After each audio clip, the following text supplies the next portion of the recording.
How can we break the addiction to negative thinking? And is there a way we can present this to our youth?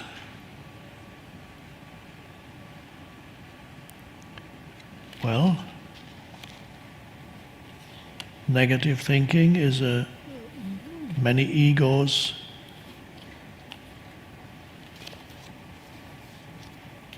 love negative thinking because it strengthens the ego. The pain body also is often involved in it because the pain body can either feed on other people's reactions towards you, which the pain body tries to provoke when it needs to replenish itself, then it feeds on the drama, or it can feed, if there's nobody around, on your thoughts. Negative. Every negative thought it gets in, my life is so fucked up, it's so, God, it's so dreadful, can it get any worse? Or what these people, they're so, these dreadful, I just hate these people. God. Why is this stuff always happens to me, doesn't it? It's just bound to happen to me. Why can I never get things right? Why can they never get things right?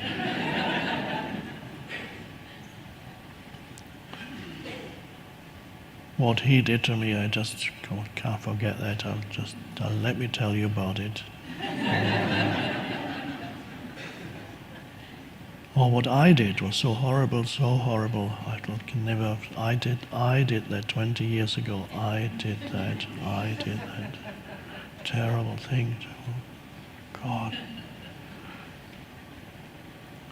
What's going to happen tomorrow? I don't know. What am I going to say if he says that? What am I going to say then? What if I lose? If I lose that job? I think I might get the sack soon. I have a feeling that I'll be out in the street. I won't be able to pay my mortgage. What can I do? What time is it? 3 a.m.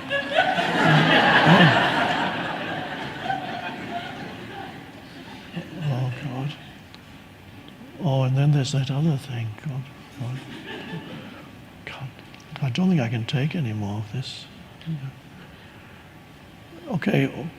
On one level, there is an addiction to that. There is something in you that does not want to let go of that type of thinking. So,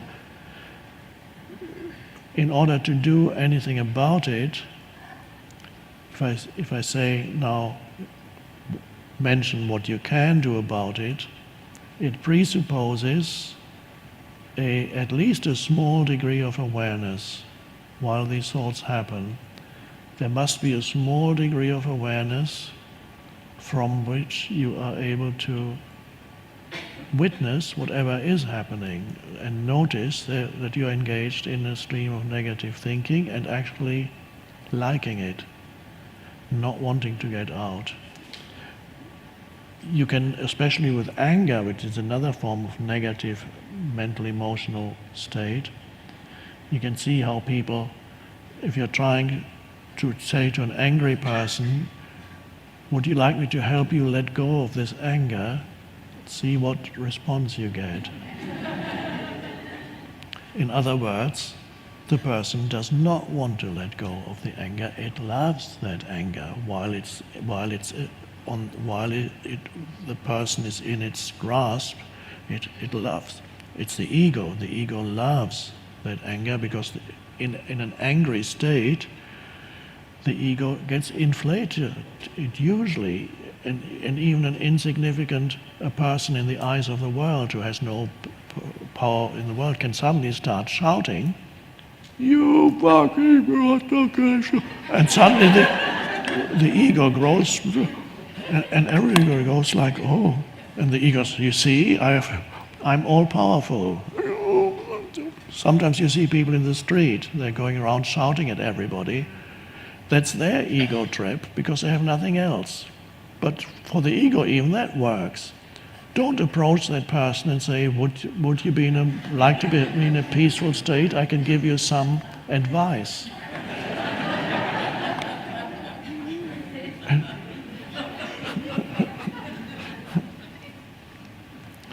So if I say that what to do about it, it presupposes that you know what's happening to you at that moment, during that time.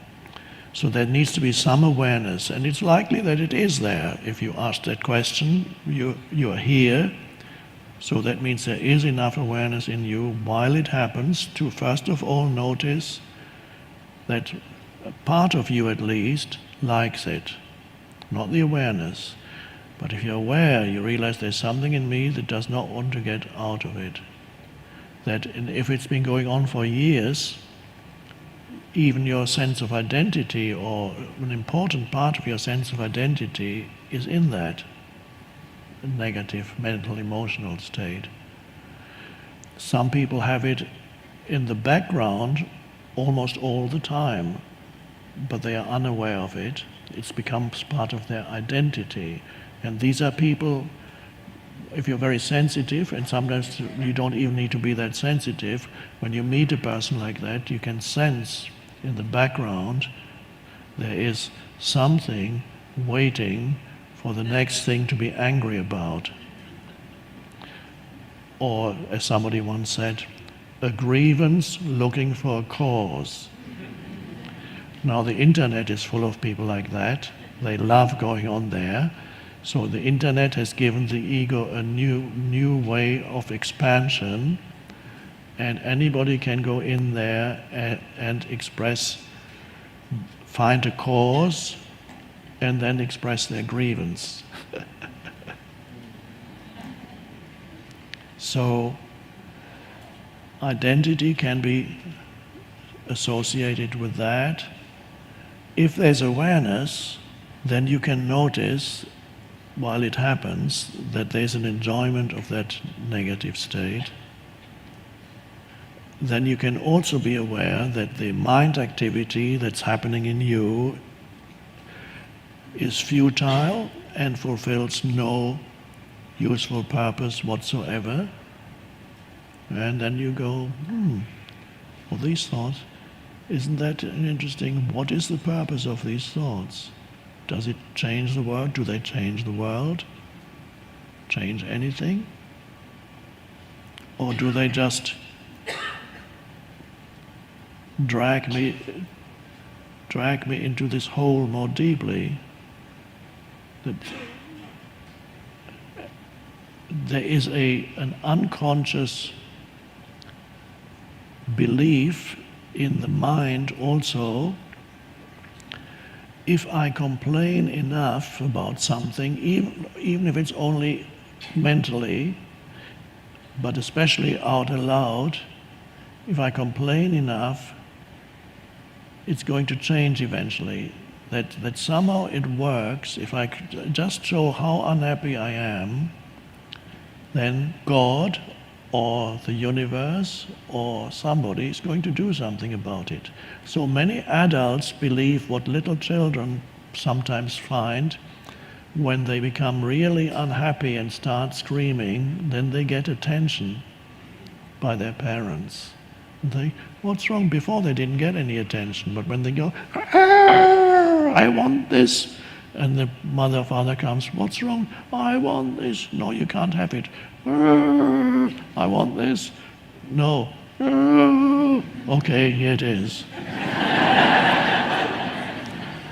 And now they've learned a very important lesson, their mind, and that lesson is unhappiness works.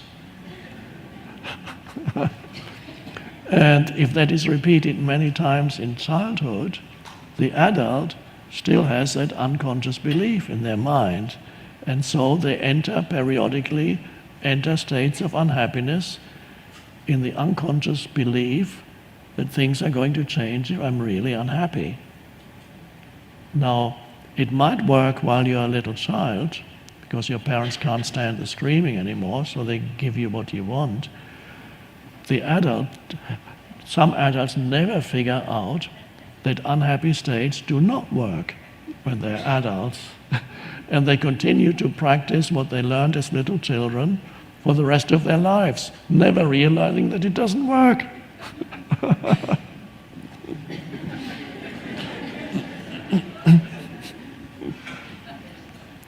So the recognition that negative thinking and unhappy states actually do nothing to change anything. If anything, they make it worse. So if there's enough awareness and you can suddenly look at that, and then you can ask yourself from the deeper perspective of awareness, do I want to continue to think these thoughts? Is that helpful or good? Do I really want that? What is it doing? What would it be? How would I experience this situation without it? So you can, as awareness comes in, choice comes in. And then there are moments when you may be able to step out and just be present, and the negative mental emotional stream subsides, but it's not gone yet, because you don't get rid of it that easily. A few moments later, another thought comes into your head, and immediately a new train of negative thinking starts. And you can feel the pull of it. It can be very, very strong, especially if it's been in your life for a long time. You feel the pull of negative thinking. Come this way. This is so familiar. This is where you belong. This is who you are. And then you need awareness.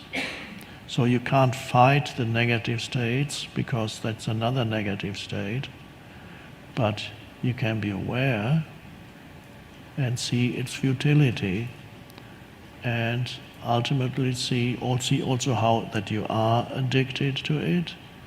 But when you see it, you're not completely addicted anymore. You're only completely addicted when you don't see it. When you see it, you are the awareness. When there's no awareness, you are it. Then you are the ego. Then you are the ego that's addicted to unhappiness.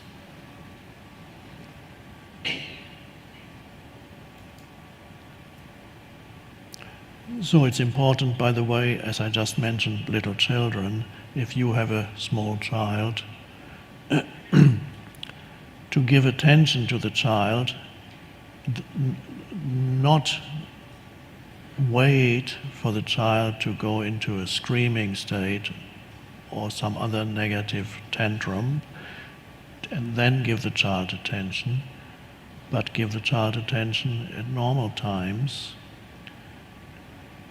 And don't give excessive attention when there's the screaming, and especially don't give the child something after you've said, no, you can't have that, and if he or she just cries enough, then finally you give it. That's not a good lesson to teach. Either you give it immediately or you don't give it.